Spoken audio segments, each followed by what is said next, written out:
عزیز من دلیل شرعی مت بسپرمتون شریعت زنده باید بفرست تفرقات تانس من دکتر.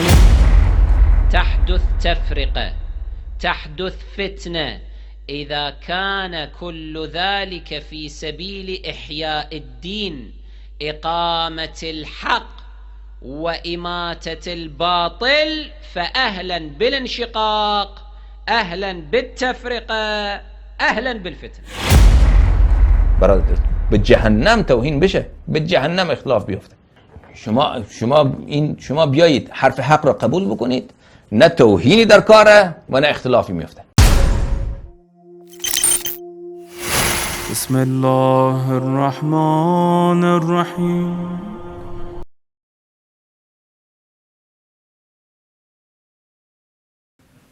جو فلانی ملسان تفرقش نکنی. تفرقه منم میباید پو مبنای ندینه تفرقه مبزریت نکتو. اولین امام حسین فیق پس مدینه تفرقه سونسه در بدر فرگوس همی چیه بس بینی؟ حق نمقابل حق بیان باید بفرز. طرف مقابل پلا زنو وکه تفرقه متوزره. حق یاد کن پلا سراب تنگ مبینگن دو باطل بفوت تنشا اینو. ينتج وانا تفرقه شنو وي كيف بس كان بتفرقه ميشا چك باطل دكسه ما حقيقه فریاد بچي مشكله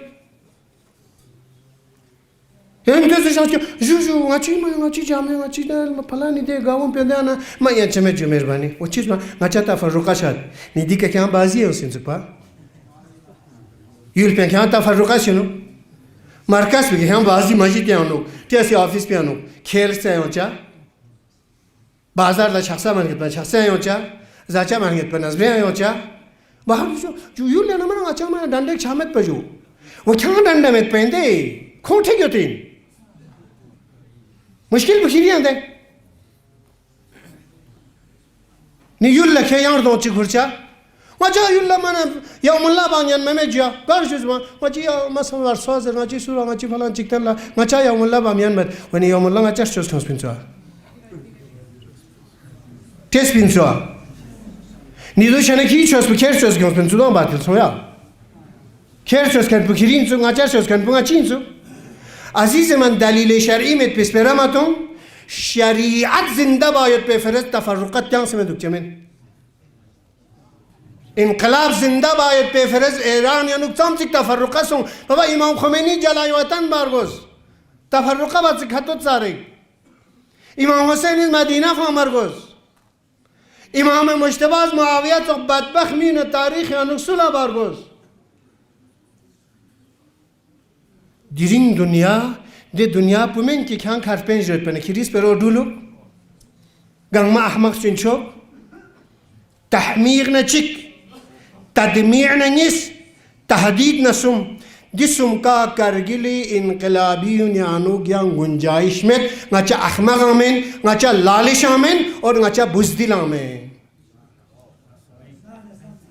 نسألك اللهم ونعوذ ونقسم عليك باسمك العظيم الأعظم العز الأجل الأكرم.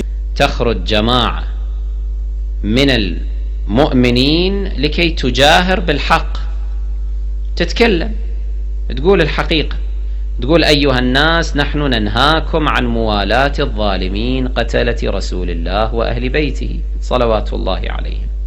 فبماذا يرمون؟ بماذا يتهمون؟ يقال إن هؤلاء أهل تفرقة يفرقون بين المسلمين. هذا حكيكم، هذا على قناتكم أو إذاعتكم، هذا يفرق بين المسلمين. هذه أمور دائما تلتبس عند الناس. أيها المؤمنون عليكم أن تتمنهجوا بمنهج الحسين عليه الصلاة والسلام. معاوية لعنه الله أرسل كتابا للحسين، أنا أكثر من مرة ذكرته، قال في جملة ما قال: اتق الله ولا تفرق بين أمة جدك، لا تشق صفوف المسلمين. هذا كلام معاوية للحسين. واتق أن تفتن الأمة أو تحدث الفتنة في أمة جدك. فبماذا أجابه الحسين عليه الصلاة والسلام؟ كتابه موجود نقله المؤرخون، أرسل إليه: إني لا أعلم فتنة لهذه الأمة أعظم من ولايتك عليها. هذا منطق سيد الشهداء، منطق الأئمة صلوات الله عليه، منطق رسول الله صلى الله عليه وآله. تحدث انشقاقات، تحدث تفرقة، تحدث فتنة، إذا كان كل ذلك في سبيل إحياء الدين، إقامة الحق وإماتة الباطل، فأهلا بالانشقاق، أهلا بالتفرقة، أهلا بالفتنة.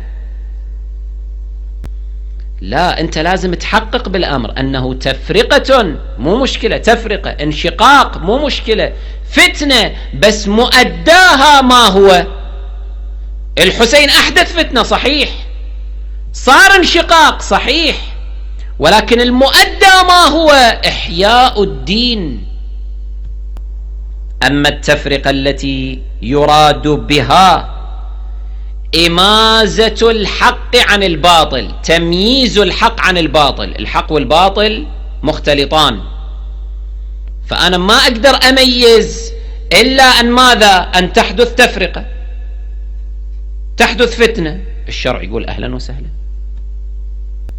فأروح أبين، أتكلم، أقول أيها الناس، علي بن أبي طالب من أهل الحق، من أئمة الحق، ائتموا به، اقتدوا به، خذوا منه.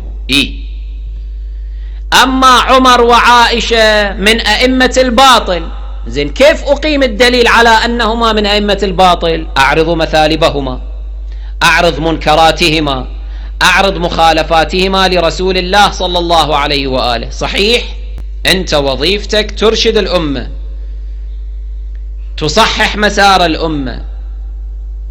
الذين يشفقون على أهل الخلاف عليهم أن يبصروا أهل الخلاف. أنا لا أفهم هذا المنطق الذي يدعو إليه من يسمون أنفسهم بالتقريبيين، يقولون إحنا نحب مخالفين. أصلا ما نقول إخواننا، هم أنفسنا. طيب مو مشكلة، قول هم أنفسنا، بس أنت حينما تحجب عنهم الحق ولا تبصرهم بالحق وأهله والباطل وأهله، وتجعله هكذا على العميان ياخذ من شعيط ومعيط، أنت هنا لا تحبه، أنت هنا تضره، أنت تتركه يذهب إلى جهنم. إذا كنت محبا له حقا فعليك أن ماذا؟ أن تبين له الحق حتى تستنقذه من النار، كما صنع إمامك الحسين عليه السلام. الحسين كان يحب المسلمين لو ما يحبهم؟ كان يحبهم. ليش قام بهذه الثورة التي أحدثت تفرقة؟